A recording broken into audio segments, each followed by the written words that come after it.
Hello viewers, আজ আমি আপনাদেরকে ওয়াটার বোতল অর্থাৎ জলের বোতল তৈরি করে দেখাচ্ছি। দেখুন, অনেকেই আমাকে বলেছে আমরা মাটির বোতলে জল ক্যারি করলে হয়তো ভাঙার থাকে, সেই প্লাস্টিকের কর্ক ব্যবহার করা হয় উপরে, যাতে আমরা এই বোতলটা এমনিভাবে তৈরি করবেন যাতে আমরা অফিস আদালতে বোতলটা ব্যবহার করতে পারি জলের জন্য। দেখুন কিভাবে আমি সেই বোতলটা তৈরি করছি।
দেখুন, বোতলটি তৈরি কমপ্লিট হলো।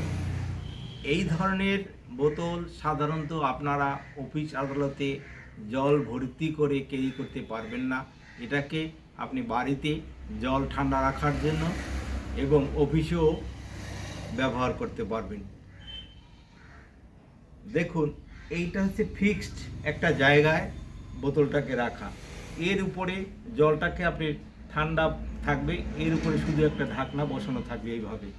যদি এই ধরনের ঢাকনা, মাটিরই ঢাকনা শেপের বোতল আপনাদের ভালো লেগে থাকে, তাহলে অবশ্যই আমার চ্যানেলটি সাবস্ক্রাইব করবেন, লাইক করবেন, কমেন্ট করবেন। এত সময় ধরে আমার ভিডিওটি দেখার জন্য আপনাদেরকে অসংখ্য ধন্যবাদ।